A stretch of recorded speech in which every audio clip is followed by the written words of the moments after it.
Hey guys, it's Jessie V and welcome back to Conspiracy Theory Week. What was this? Today we're going to be talking about some SpongeBob conspiracy theories, and there's actually more than I thought there would be. And I don't know about you guys, but when I was a kid, watching SpongeBob was like the best thing ever. It was one of my favorite shows, and for some reason it's really hard to get me to actually laugh out loud while watching something, and SpongeBob was like the only thing that would make Mandy and I actually burst out laughing like in tears, because we just found SpongeBob to just be so funny, and we had the SpongeBob CD as kids and we knew all of the songs on it, and it's just like, it was the best thing ever. So that is why I really wanted to do SpongeBob conspiracy theories today, because it resonates with me, okay? It resonates. And also, when I was a kid, I just wanted to know what the heck was in the Krabby Patty, and there's actually some conspiracy theories about what is truly inside of it, and it's gonna scare you. So that is the first conspiracy theory we're gonna start with, because I feel like it's all on your minds, you know? So there are 3 popular conspiracy theories about what is in this Krabby Patty.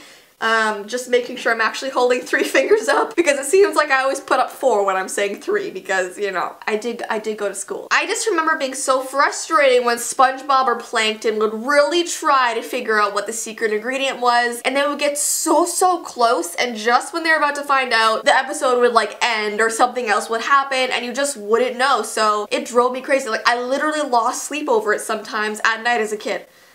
Not even over-exaggerating. So let's talk about the first theory, which, you know, probably people have sort of guessed before. The first theory is that there are drugs in there. There are there's drugs in there. Because as you saw in the show, whenever someone would eat a Krabby Patty for the first time, they would be instantly addicted. I remember this one episode where Squidward tried a Krabby Patty, and like, he just could not stop eating them. His stomach was like all the way out here, like the room was filled with Krabby Patties, and he just couldn't stop.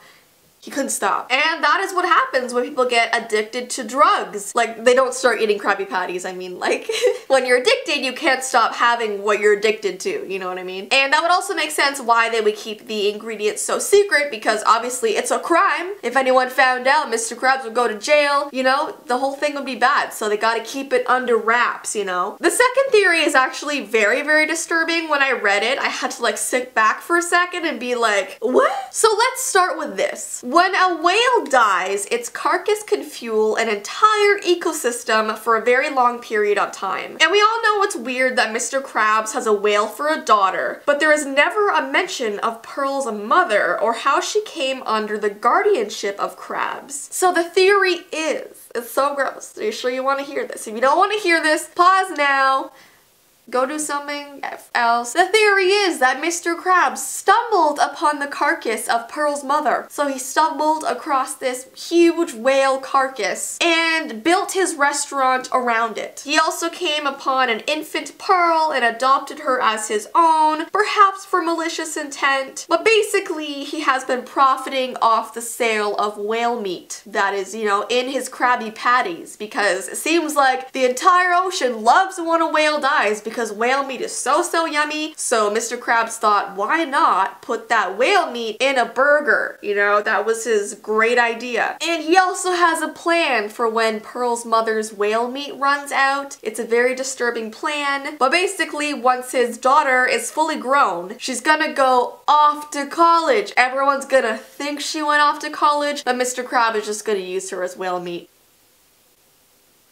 Can I talk about this on my channel? So yeah, she's gonna be cooked, served up. It's gonna be a Pearl burger. Oh man. Oh man. But yeah, who knows? Mr. Krabs could have been doing this for generations, and that would make him a very bad man. And the third I almost put my 4th finger up. The third theory is that there are actually crabs in the Krabby Patty. Do you ever wonder why Mr. Krabs is like the only crab you actually see in the show? Supposedly it's because he caught all of the other ones to make his Krabby Patties. Yes, they are literally a Krabby Patty because of the ingredients he uses. It's also why he named his restaurant the Krusty Krab. It's a little bit messed up that he wants to put his own kind into a burger, you know, it's basically cannibalism. But it seems like he would do just about anything to make some money. You know how obsessed Mr. Krabs is with his money. So if he knows that these burgers are a hit and he's making money, he's not gonna care which crabs he takes. He's gonna take Auntie Vicky and put her in a burger and not even think twice about it. Maybe Uncle Sam, maybe Cousin Rhonda. I mean, they don't know what's coming for them. But yeah, he's pretty good at covering it all up because obviously no one has found out yet until the fish actually realize that there's no crabs around. Like, won't they start wondering, like, wait a second, I haven't seen a crab in like 5 years. Also, his restaurant is literally a crab trap.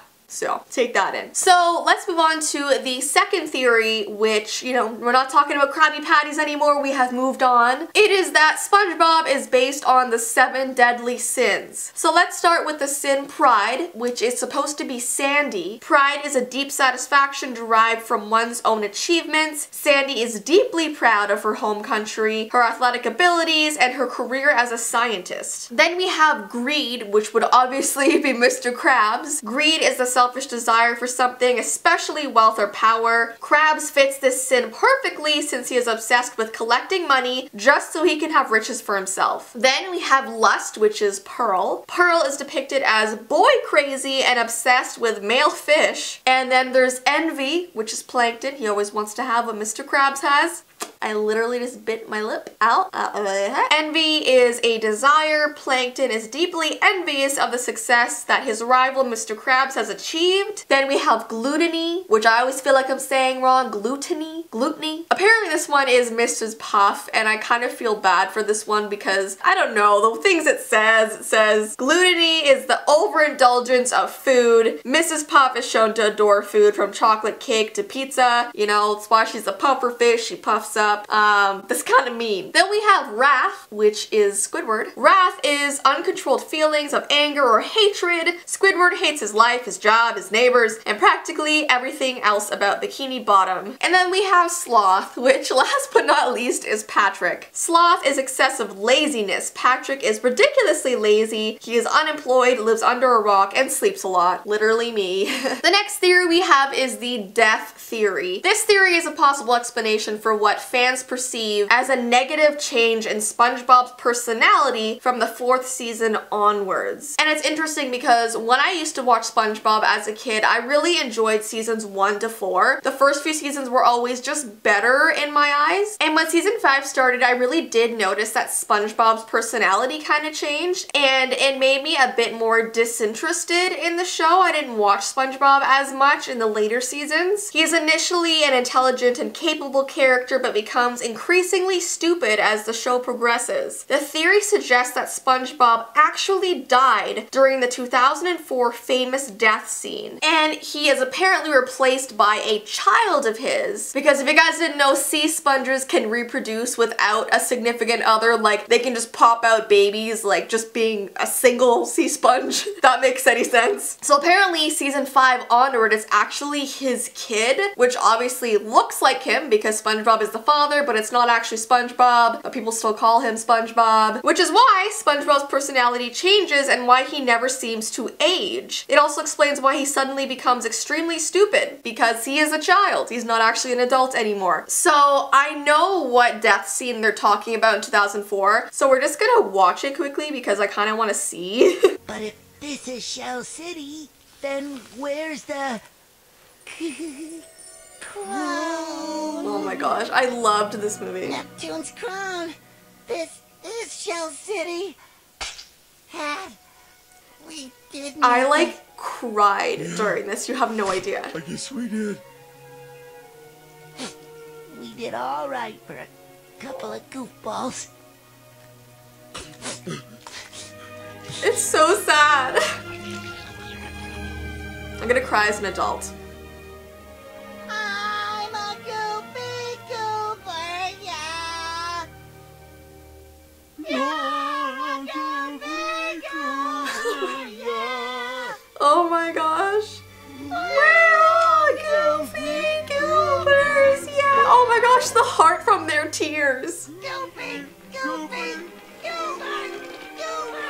So this is apparently SpongeBob's death, and he never comes back from that, apparently, according to this theory, which is really, really depressing. Alright, so we have one more theory here, and that is that the Krusty Krab has a ghost crew. So we never see anyone else working at the Krusty Krab when SpongeBob, Squidward, or Mr. Krabs aren't there, even though the Krusty Krab is clearly open most of the time. So who cooks the Krabby Patties when SpongeBob isn't there? Ghosts, apparently. We already know that ghosts exist in the SpongeBob universe, so it stands to reason that ghosts of former fry cooks pick up shifts at the Krusty Krab every now and then. Which, I mean, could totally make sense, because a lot of the time in a lot of episodes, the workers at the Krusty Krab, aka SpongeBob, Squidward, and what's his name? Crab guy? Mr. Krabs, in like 80% of episodes aren't at the Krusty Krab, so like how is his restaurant running? So who knows? The ghosts could just be doing it. Anyways though, those are all the theories that we're going to be talking about today. As usual, comment down below the theories that you think are the most believable and the ones that are the most insane, which I feel like most of these fan theories are just going to be totally out there, but they're still like interesting to listen to. And no matter what I just read, SpongeBob will still always be like my favorite childhood TV show. But anyways, I hope you guys did enjoy this video. I will be continuing Conspiracy Theory Week, so look forward to that. And yeah, I hope you guys have an awesome rest of your day, and I'll see you in my next video.